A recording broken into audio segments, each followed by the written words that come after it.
Rick's kind of sent y'all some subtle messages asking, like, are we underdogs in this game or something like that? Do you think he's trying to send a message?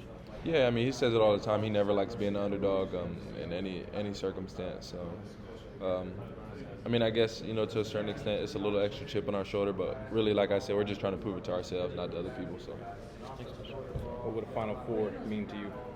it would mean the world to me. Just to be able to do it for the guys that were here before me, and just to be able to do it with this group.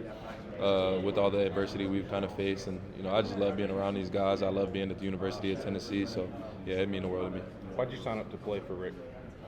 I think just the standard here, the culture here that was placed before me, Rick Barnes and guys like Zakai Ziegler, that kind of just built that foundation of it was something I wanted to be a part of, and just the family atmosphere as well.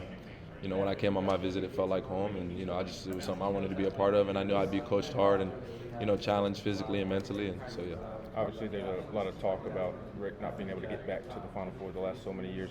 How much do you want to help get him back? What would it mean to you to help get him back? Yeah, it would mean a lot. He pours so much into us, and he's so consistent with us every day. So that the least we can do is just fight our hardest to get him in that position. So. What do people not know about Rick Barnes that you've experienced while you've played for him? Like people outside the program? What do they not know about Rick Barnes? Maybe his sense of humor, I guess. If you're really around him.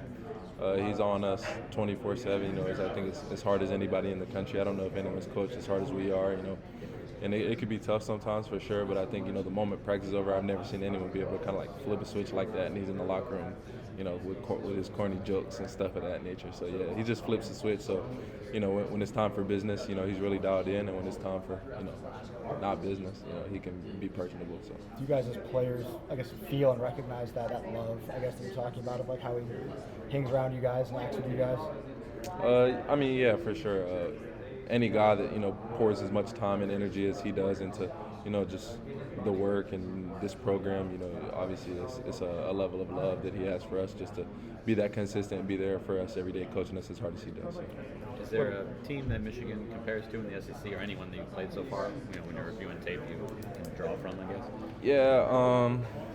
I mean, to be honest, not really. I wouldn't say. To be honest, I think if it was any team, it'd be us, just in the terms of size and stature.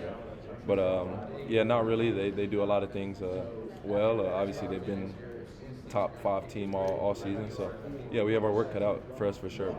I know it's a new team, 11 newcomers, I think, this year. But for the returning players, what lessons do you need to carry from that Elite Eight loss last season into tomorrow's game? Yeah, just how hard it is to win at this level. Every game it gets a little bit harder, and then I think last year we won the second half, but we got killed in the first half, and it's really hard to dig yourself out of those type of holes, especially against really good teams like Houston or Michigan. So I think just coming out on the edge from the jump, weathering the storm as much as you can. We know they're going to throw a punch. We just got to be ready to throw a punch back, and if shots aren't falling, we got to find a way to impact the game in a different way, whether it's getting offensive rebounds or things of that nature. Why do you think y'all got off to a slow start last year, and what needs to be different in that regard?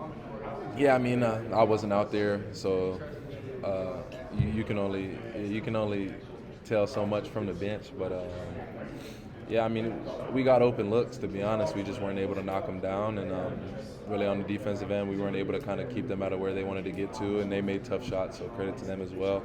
It was a really good team last year, so yeah, I mean, that's just kind of sometimes the way it falls. You don't make shots, that's life. But yeah, we just hopefully got to come out with a different edge, a different mindset to us. What's going to be key for y'all defensively tomorrow? I think building walls, they're really good in transition, with their size. When they get guys like Yaxel going downhill and they're able to just kind of throw it up the court, it's hard to deal with. So I think building walls, being physical with them, not letting them kind of relax and come off screens freely, and just being able to throw lobs and kind of skip the ball around to whoever they want to. Yeah, really just pressuring the ball, 5 guys being connected and finishing it with the rebound. Coach Barnes talked about it. You guys were switching on Momcilovic last night on just about every possession. What does it say about the guard group that he trusts you guys to defend someone of his size? Yeah, we work so hard on standing in front of the ball, and he demands that of us. In practice, you get blown by or back cut. You're not going to hear the end of it for a while, and you'll probably hear about it later in film. So, yeah, it's just something we've worked on all season and prided ourselves in, and something that we're still continuing to get better at. And I just trust these guys because I know how hard we work, and the coaches lay out a great scout for us. So we're able to recognize those switches and kind of things we want to get done.